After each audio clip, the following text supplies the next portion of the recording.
I have a question for you. Who cares? Who cares about your content? Who cares about your online business? Who cares about you making courses about anything? Well, the people who care are your target audience. And in this video, we're going to talk about how to narrow down your target audience. Last week, we talked about determining your niche, and this is part of a broader series that I'm doing right now on the 6 steps that you need to take to build an online business. And these are the exact 6 steps that I used to build my multiple 6-figure online business, and the same 6 steps that I teach my clients and customers and people to do. So if you go to lanesebring.com/super simple, you can actually pick up all 6 steps in a nice little neat guide, totally free for you. It's called the Super Simple Guide to Starting a Thriving Online Business. And it's a perfect companion to this video and the videos in this series. So if you missed the first 2 videos, you can see last week's video right up there about determining your niche. You'll want to watch that before you watch this.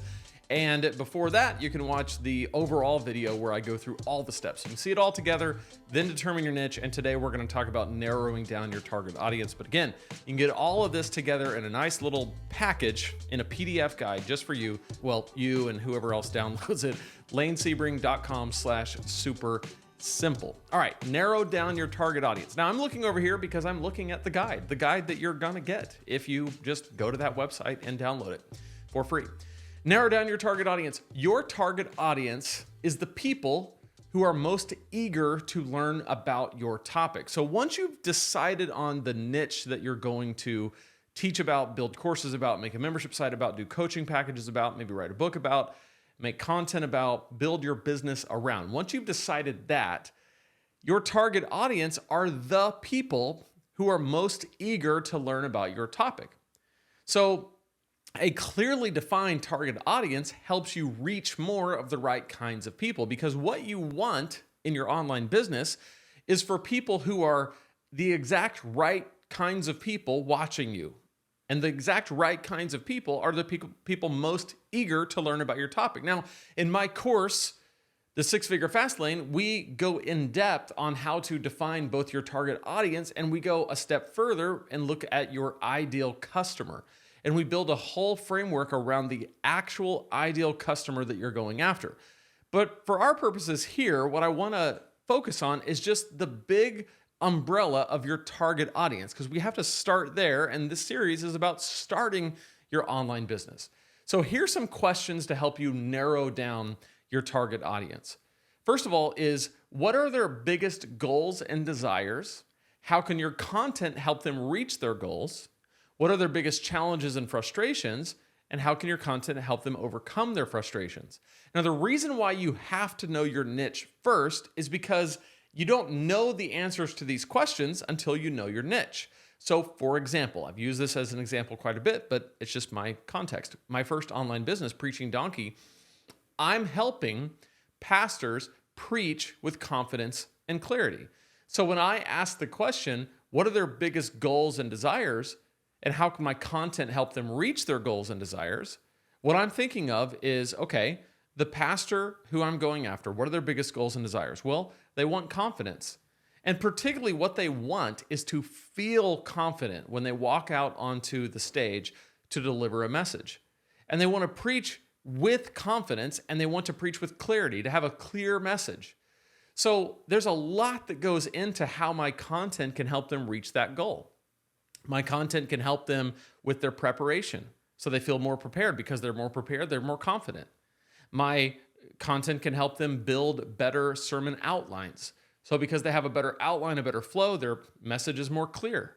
The next question, what are their biggest challenges or frustrations? Well, the biggest challenge is always time, right? I don't have enough time to put in the work necessary to build the kind of message that's going to make me feel confident. So what can I do? Well, I can help them manage their schedule, build in a sermon prep workflow, work with a team, build a team and work with the team so that the preparation process doesn't completely fall on them.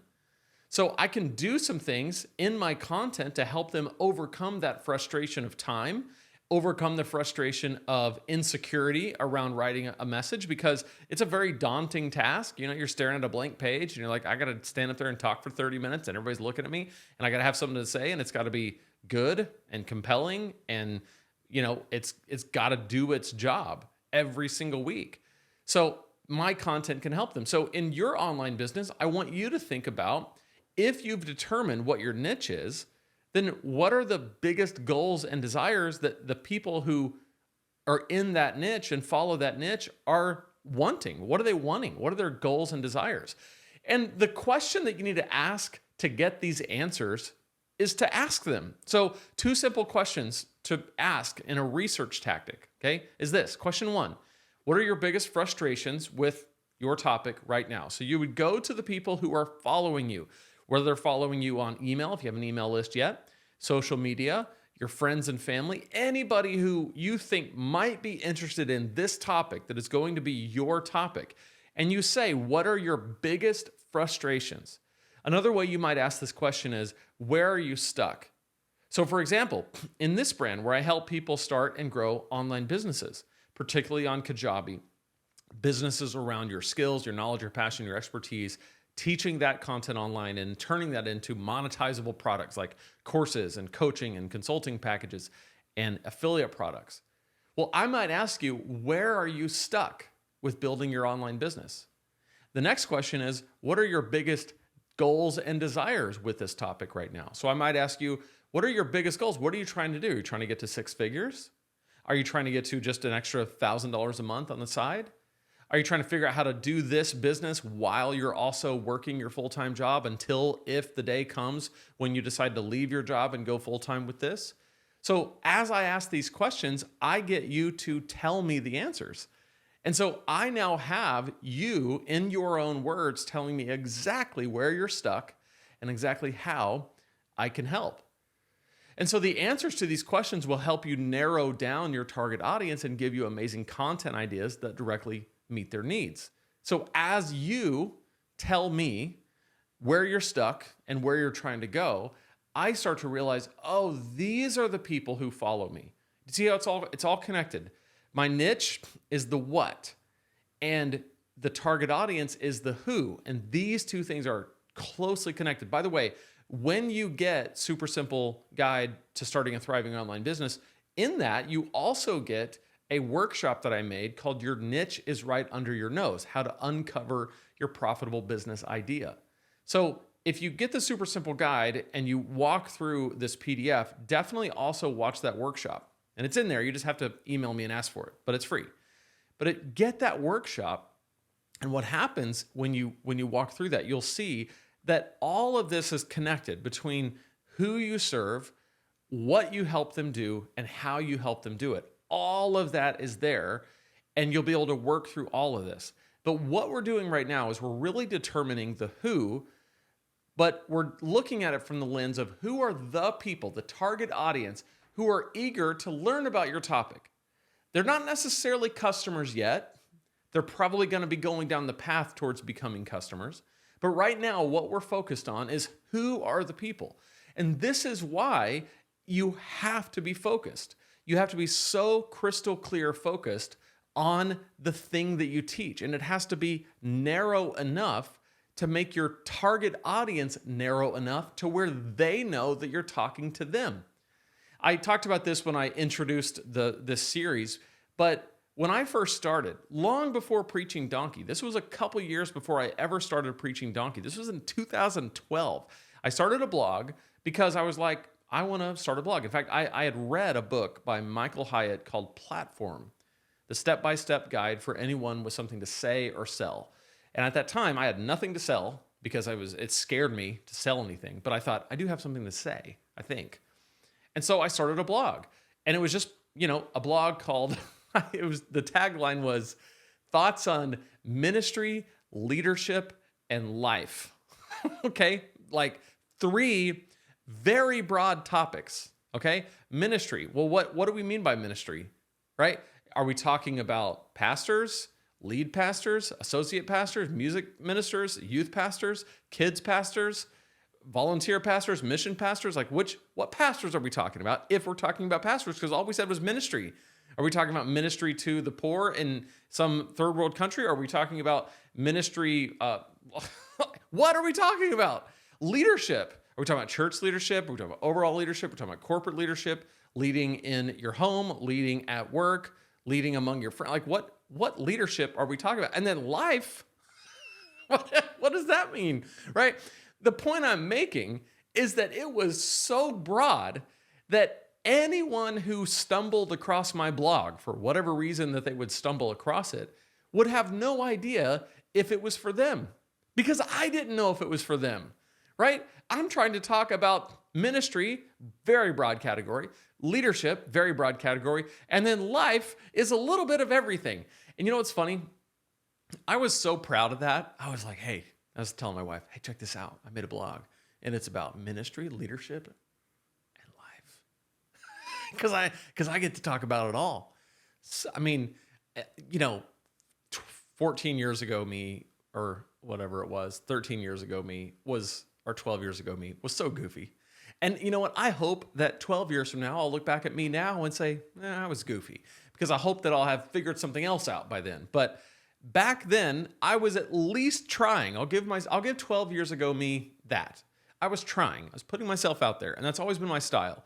Just execute, just do something, just put out content, and you'll learn as you go. Because if I hadn't put out that dumb blog about ministry, leadership, and life, I never would have narrowed it down to Preaching Donkey, and I would never have written those books, which I never would have gotten into coaching people on books and then eventually coaching people on business, and we wouldn't be having this conversation right now. So I'm thankful that I did that, but I'm using it as an example that it was goofy, and it was way too broad to at all be able to establish any kind of narrow audience out of that. And the reason why that matters is because no one who stumbled across that would know it was for them, and I wouldn't even know who it was for. So determining your niche and being narrow and focused on what your niche is so vital to this process. Narrow down your niche.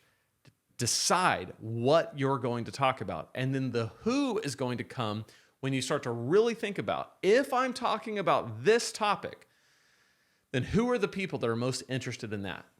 Right? If I'm talking about parenting, it's any parent, okay? If I'm talking about fatherhood, okay, now it's a little bit more specific. It's about fathers.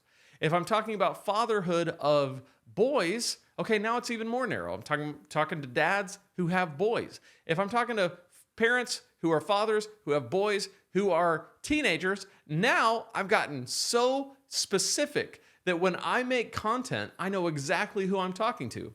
I'm talking to fathers who have sons who are in their teens. Well, guess what? Those people, those guys, those dads who are in that exact situation, when they find me, they're going to be like, and I'm not doing this, I'm just using this example, but let's just say I did that. They'd be like, wow, this is exactly for me. This is crazy. Because I'm a dad, and I have sons, and they are teenagers, and I need this person's help because they're talking directly to me. And where I'm stuck, they're dealing with that. Where I'm frustrated, they're dealing with that. The goals that I have as a father, the goals, the places that I want to go in terms of helping my sons become men, they know exactly. I mean, they're right there with me. Do you see the difference? Whereas if I just started a parenting, ministry or parenting business where I'm going to sell books and courses on parenting, that's very broad, and especially when you're first starting out, because you're trying to differentiate yourself from everybody else out there, people who are already established. And it doesn't matter if you're going to do parenting and fatherhood, or if you're going to do gardening or fitness or teach marketing, or I have any number of niches that you can think of. If you're too broad, you're going to get lost in the shuffle. So if your focus is split, you get lost in the shuffle. If it's too broad, you get lost in the shuffle. And the reason why is people are always making decisions. Are you the person for me? Okay, no, you're not. You know why? Because you're not clear. I don't know if you're talking exactly to me or to someone else or to all of us. Either way, it's too confusing. I'm out. They're making these calculations all the time. And so you gotta be focused on who you're going after. And asking these questions can help. So what are their biggest goals and desires? How can your content help them reach their goals? What are the biggest challenges and frustrations? And how can your content help them overcome their frustrations? And then ask the people who you think are already interested, what are your biggest frustrations with this topic? And what are your biggest desires and goals with this topic? and take the answers to those questions and really start to drill down on who your target audience is. And let me know in the comments below who your target audience is, what your niche is, who your target audience is, and how you're going after them. Be sure to go to lanesebring.com/supersimple. If you haven't yet, grab the guide. I'll see you in the next video.